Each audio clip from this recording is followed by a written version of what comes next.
আচ্ছা, এখন আমরা WBCS প্রিলিমিনারি যে একটা প্র্যাকটিস সেট পেয়েছি, তো সেটা আমরা করব। দেখো এখানে 109 নম্বরে যেটা বলেছে, ভারতীয় সংবিধানের কত নম্বর ধারার সঙ্গে রাষ্ট্রপতির বিশেষ সংবোধন যুক্ত। তো এটা আমি আগে মার্ক করে রেখেছিলাম। তো এটা মনে রাখবে 87 নম্বর ধারার সাথে বিশেষ সংবোধনটা যুক্ত আছে। ঠিক আছে। আচ্ছা, এখানে বাকি ধারাগুলো আমি বলে দিই। দেখো আর্টিকেল 84, মনে রাখবে আর্টিকেল 84 এটা কিন্তু আমাদের যে যারা এমপি হয়, মানে মেম্বার অফ পার্লামেন্ট হওয়ার জন্য যে যোগ্যতা বা শর্তাবলী থাকে, সেটার সাথে যুক্ত। ঠিক আছে। আর্টিকেল 85 ডিলস উইথ এটা মনে রাখবে যে এখানে প্রেসিডেন্ট কিছু কিছুকে যে সামান্সগুলো দেয়, হ্যাঁ, বা প্রোগ্রেশন বা বিভিন্ন ক্ষেত্রে ডিসলিউশন যেগুলো হয়, মানে ভঙ্গ করে দেওয়া, টাইম লাইন, এগুলো সব কিন্তু আর্টিকেল 85-এ মেনশন করা আছে। আচ্ছা, আর্টিকেল 86 সেটা মনে রাখবে, প্রেসিডেন্ট হচ্ছে যে কোনো জায়গায়, মানে যে কোনো কক্ষে যখন তখন ভাষণ দিতে পারে। এটা আর্টিকেল 86-এ মেনশন করা আছে। আর এটা মনে রাখবে, all this articles are mentioned in the part 5 of the Indian constitution. এগুলো সব হচ্ছে ইউনিয়নের ম্যাটার। ঠিক আছে, ইউনিয়নের ম্যাটার মানে সেগুলো পার্ট 5-এ থাকবে। ঠিক আছে। আর ভারতীয় সংবিধানের ব্যাপারে একটু সংক্ষেপে বলে রাখি।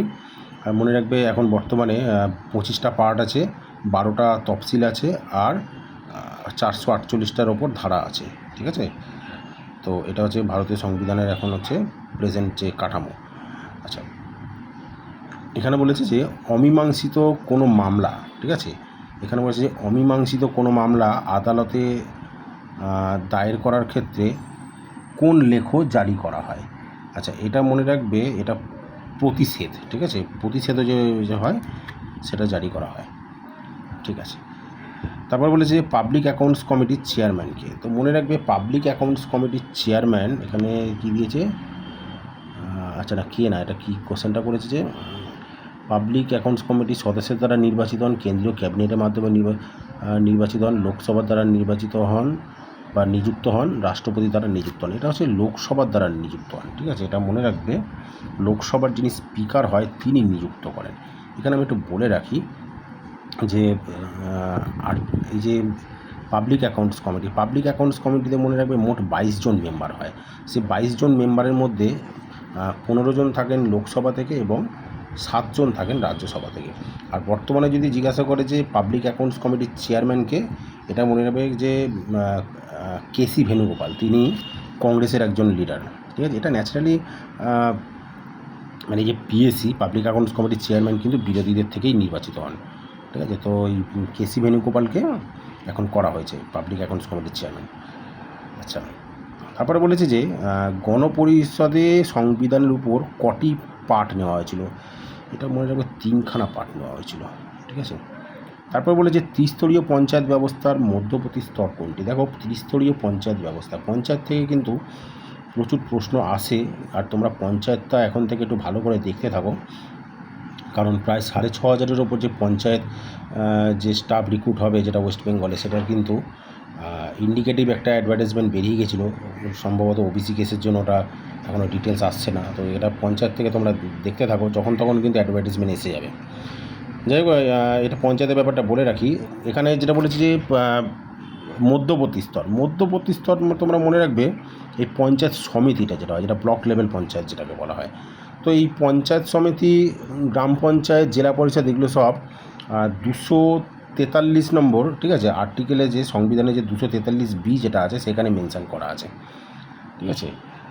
আমাদের মনে রাখবে পঞ্চায়েতের যে স্তর আছে, ত্রিস্তরীয় পঞ্চায়েত ব্যবস্থা আছে। ঠিক আছে, ত্রিস্তরীয় পঞ্চায়েত ব্যবস্থা, তার মধ্যে মিডিলটা হচ্ছে পঞ্চায়েত সমিতি, গ্রাউন্ড লেভেল যেটা হচ্ছে গ্রাম পঞ্চায়েত, আর টপ লেভেল যেটা হচ্ছে সেটা হচ্ছে জেলা পরিষদ বা জেলা পরিষদ। আর এখানে তোমাদের একটা কিন্তু এই WBSSC গ্রুপ সি থেকে একটা কোশ্চেন দিয়েছিল। গ্রুপ সিতে যে Mahatma Gandhi national rural development যে স্কিমটা আছে, তার অডিটটা কে করে, সেটা হচ্ছে পঞ্চায়েত সমিতি অ্যান্সার হতো। ঠিক আছে। যাই হোক, তো এটা হচ্ছে অপশান ডি হবে। আচ্ছা, পঞ্চায়েতের ব্যাপারে আরেকটু বলে রাখি। পঞ্চায়েত মনে রাখবে ভারতীয় সংবিধানের পার্ট 9-এ মেনশন করা আছে পঞ্চায়েতের ব্যাপারে। ঠিক আছে। তো the part 9 of the Indian constitution deals with the Panchayati Raj, and the part 10 of part 9A is part 9A deals with the, মানে যে পার্ট 9A-টা মিউনিসিপ্যালিটি মানে নগরপালিকা বিল যেটা এসেছিলো সেটার বিষয়ে মেনশন করেছে। And the part 9B deals with the cooperative, মানে cooperative service যেটা হচ্ছে আমাদের কোঅপারেটিভ ক্রেডিট সোসাইটি যেটা আছে 2011-তে 97 কনস্টিটিউশনাল অ্যামেন্ডমেন্ট অ্যাক্টের মাধ্যমে কোঅপারেটিভকে সংবিধানে অন্তর্ভুক্ত করা হয়েছে। আর পঞ্চায়েতকে মনে রাখবে 73তম সংবিধান সংশোধনীর দ্বারা 1992 সালে যুক্ত করা হয়। আর 74তমটা ছিল হচ্ছে ওই নগরপালিকা বিল, যেখানে তোমার মিউনিসিপ্যালিটিকে যুক্ত করা হয়, ঠিক আছে। আর পঞ্চায়েতের মধ্যে মনে রাখবে মোট তোমার পঞ্চায়েত যেটা আছে আমাদের, সেই পঞ্চায়েতের মধ্যে এটা হচ্ছে 29খানা সাবজেক্ট আছে, ঠিক আছে। পঞ্চায়েতের মধ্যে 29খানা সাবজেক্ট আছে। আর মিউনিসিপ্যালিটির মধ্যে যদি বলবে যে 18খানা সাবজেক্ট আছে, ঠিক আছে। তারপর বলেছে যে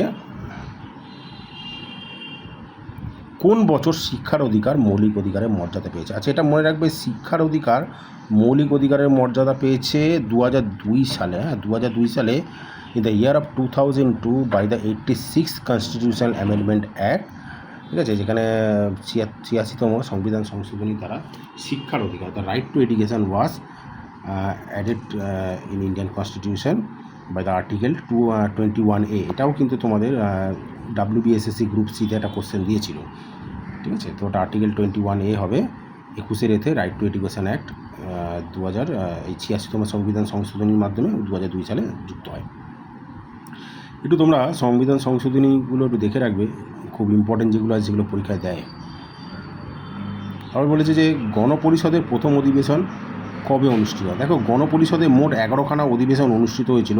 তার মধ্যে প্রথম অধিবেশনটা বসেছিল 1946 সালের 9ই ডিসেম্বর, এটা মনে রাখবে। আর শেষ যেটা 11তম অধিবেশনটা বসেছিল সেটা হচ্ছে 24শে জানুয়ারি 1950 সালে, ঠিক আছে।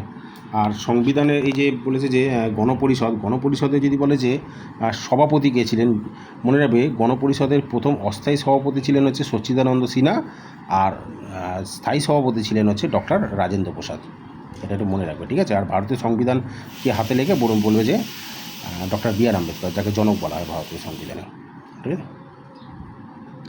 এবার বলছে কে প্রস্তাবনাকে পলিটিক্যাল হরোস্কোপ বলা হয়। দেখো, এটা পলিটিক্যাল হরোস্কোপ যদি বলা হয়, এর অ্যান্সারটা বলে দিচ্ছি, কে এম মুন্সি হবে, ঠিক আছে।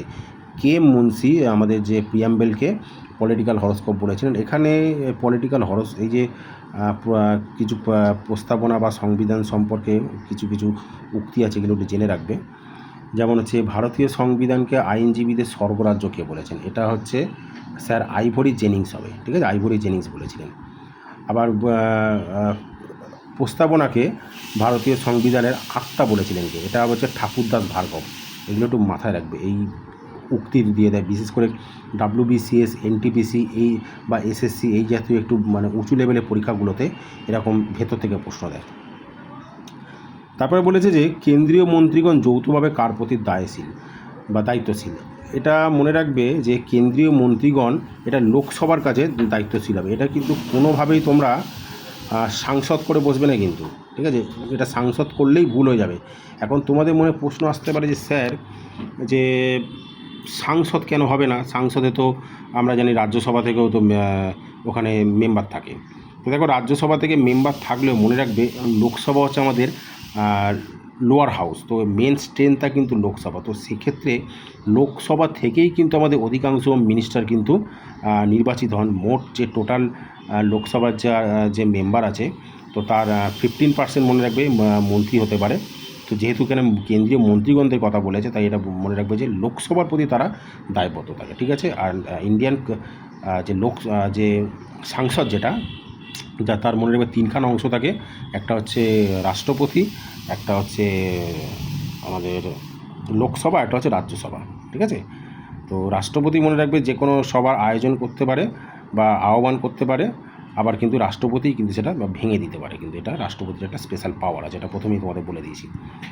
আচ্ছা, তারপরে বলেছে যে ভারতীয় সংবিধানের জনকল্যাণকামী রাষ্ট্রের ধারণা কোথায় উল্লেখ করা যায়। এইটা মনে রাখবে, এই যে জনকল্যাণকামী, এটা হচ্ছে DPSP বা directive principle of the state. এটা হচ্ছে আমাদের যে ভারতীয় সংবিধানের যে পার্ট 4-এ যেটা আছে, ডিপিএসপি, ঠিক আছে, অর্থাৎ নির্দেশকমূলক যে নীতি যেটা। তো এখানে দেখো চতুর্থ মৌলিক প্রস্তাব কোনোটাই হবে না, এটা অ্যান্সার। এখানে অ্যান্সার হচ্ছে কোনোটাই নয়। তো এটা মনে রাখবে যে কল্যাণকারী রাষ্ট্রের কথাটা এটা মেনলি আর্টিকেল 38-এ মেনশান করা আছে, ঠিক আছে। এটা হচ্ছে আর্টিকেল 38-এ মেনশান করা আছে, and the article 38 is under the part 4 of the Indian constitution and it was adopted from the Ireland, and Ireland was adopted from Spanish Constitution in the year of 1937, ঠিক আছে, এটা মাথায় রাখবে তোমরা। তারপরে বলেছে যে সংসদের বাজেট কে পরিচালনা করে।